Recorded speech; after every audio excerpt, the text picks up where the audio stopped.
नमस्कार, राष्ट्रीय सनातन शक्ति के फिर से एक नए वीडियो में आपका स्वागत है। यदि आप ग्रामीण क्षेत्रों से बिलोंग करते हो या फिर शहरी क्षेत्रों से, यदि आप वैसे जगह पर हैं जहां पर अंग्रेजी प्रवृत्ति के लोग हैं, अंग्रेज टाइप दिखने वाले लोग हैं और अंग्रेज मानसिकता वाले लोग हैं, वहां पर यदि आप संस्कृत बोलते हैं तो आपको वहां पर अनपढ़ गंवार कहकर प्रताड़ित किया जाता है। आपका कोई वैल्यू वहां पर नहीं होता है, कोई कद्र आपका वहां पर नहीं किया जाता है।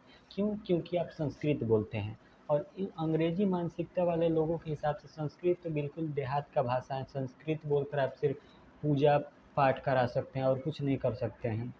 उनके लिए यह वीडियो है, जो कि ये बात समझते हैं कि अंग्रेजी बोलना ही विद्वत्ता है। अंग्रेजी बोलने का यदि आपको आ गया तो आप विद्वान हो गए, ये बात समझते हैं। उन तक आप इस वीडियो को पहुंचा दीजिए। उन्हीं लोगों के लिए स्पेशली यह वीडियो है। तो कहीं पर भी आप यदि अंग्रेजी थोड़ा सा बोल लेते हैं, भले आपके पास कुछ सेंस हो या ना हो, सिर्फ आपको अंग्रेजी भाषा बोलना थोड़ा सा आ गया, भले आपको मतलब उसका पता हो या ना हो, वहाँ के लोगों की नज़र में आप विद्वान की श्रेणी में आ जाएंगे। इस तरह का मानसिकता वाले लोग भरे पड़े हैं हमारे सनातन समाज में, हमारे हिंदू समाज में। लेकिन क्या वे लोग जानते हैं कि जर्मनी में सबसे ज़्यादा संस्कृत भाषा की यूनिवर्सिटी है? यानी संस्कृत भाषा की यूनिवर्सिटी सबसे ज़्यादा किस देश में है? जर्मनी में। क्या वहाँ के लोग इंजीनियर नहीं बनते हैं? क्या वहाँ के लोग डॉक्टर नहीं बनते हैं? बिल्कुल बनते हैं। यहाँ तक कि जर्मनी को इंजीनियर्स का देश भी कहा गया है। क्यों कहा गया है? क्योंकि सबसे ज़्यादा इंजीनियर्स वहीं से बनते हैं और वहाँ पर सबसे ज़्यादा संस्कृत की यूनिवर्सिटी हैं। तो क्या संस्कृत की वैल्यू वहाँ पर नहीं है? बिल्कुल है। लेकिन हमारे सनातन समाज में ऐसे लोग हैं जो कि संस्कृत सर्वश्रेष्ठ भाषा रहते हुए भी, संस्कृत जर्मनी में सबसे ज़्यादा यूनिवर्सिटी में रहते हुए भी हमारे देश में उसका कद्र नहीं है। हमारे भारत में उसका कद्र उतना लोग नहीं करते हैं। जो लोग थोड़ा बहुत अंग्रेजी जान जाते हैं वो लोग। तो हम लोगों के अंदर यह मानसिकता बहुत गलत है। क्यों गलत है? क्योंकि हम लोग अपने भाषा को सर्वश्रेष्ठ न मानकर दूसरे का अनुसरण करते हैं।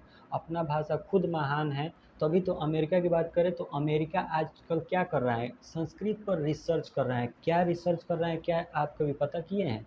यदि आप रिसर्च क्या कर रहे हैं संस्कृत पर ये पता करेंगे तो आपको मिलेगा कि अमेरिका रिसर्च यह कर रहा है कि आखिर संस्कृत भाषा किस तरह लिखा गया है, किस तरह के उसमें वर्ड्स के यूज किए गए हैं, किस तरह का भाषा है कि उसमें एक भी गलती नहीं पाया गया है। यह अमेरिका रिसर्च कर रहा है।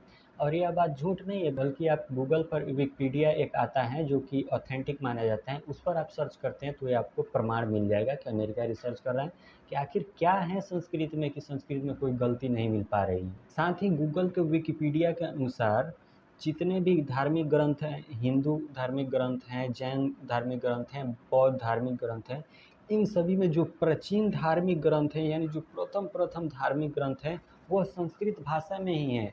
यह बात आप ध्यान नहीं देते हैं। विकिपीडिया में आप जाकर देख लीजिएगा, गूगल का मिल जाएगा सबूत आपको कि जो बौद्ध धार्मिक ग्रंथ है प्राचीन, जो सिख धार्मिक ग्रंथ है प्राचीन, हिंदू तो हैं ही प्राचीन, तो इन सभी में क्या है कि जो आपको मूल ग्रंथ मिलेगा, मूल ग्रंथ बोले तो सबसे पहले वाला ग्रंथ, वो आपको संस्कृत भाषा में ही मिलेगा। यह प्रमाण, सबसे बड़ा प्रमाण है संस्कृत को सर्वश्रेष्ठ मानने पर। चलिए, सबसे इंटरेस्टिंग पॉइंट आता है कि टेक्नोलॉजी में संस्कृत का उपयोग किया जाता है कि नहीं किया जाता है।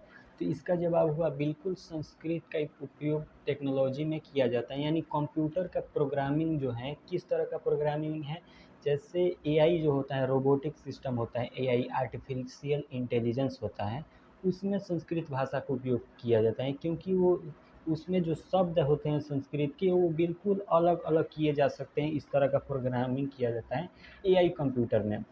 यानी जहाँ तक रोबोटिक लैब होता है, उसमें आपको संस्कृत भाषा का उपयोग किया जाता है। तो इतना बड़ा प्रमाण है हमारे संस्कृत भाषा को महान बनाने पर, लेकिन हमारे ही धर्म के लोग, हमारे ही समाज के लोग वैदिक संस्कृत भाषा को अनपढ़ गँवार कहकर टाल देते हैं। ये हम लोगों की मानसिकता में कमी है। यहाँ तक आप प्राइवेट स्कूलों में चले जाइए, कोई जैसे कोई गार्जियन जाएंगे यदि जांच करने स्कूल में कि स्कूल में क्या पढ़ाई हो रहा है कि नहीं हो रहा है, तो वो भले कुछ जानने का प्रयास करेंगे कि नहीं, लेकिन यह बताने का ज़रूर प्रयास करेंगे कि इंग्लिश हमको चाहिए। भले कुछ आए ना आए, लड़कों को इंग्लिश हमें चाहिए। लेकिन उनको शायद यह बात नहीं पता है कि इंग्लिश सिर्फ एक भाषा है, नॉलेज नहीं है। English is a language, not knowledge. तो इंग्लिश को सिर्फ एक भाषा का ही दर्जा दिया जाना चाहिए। बाकी हम लोग जो विज्ञान में पढ़ते हैं, हिंदी मीडियम, इंग्लिश मीडियम, वो तो सब तो उसका मतलब तो दोनों का सेम हुआ, सिर्फ भाषा का अंतर है। तो इंग्लिश को हम प्रेफर न कर कर प्रयास करना चाहिए कि संस्कृत और हिंदी को भी अपनाएं, क्योंकि वो हमारे वैदिक भाषा है, हमारे सनातन भाषा है। यदि हम उसे उसमें जानकारी रखेंगे तो हमारे सामने कोई प्रश्न आएगा अपने धर्म से रिलेटेड, तो हम उसका जवाब भी अच्छी तरह से दे पाएंगे।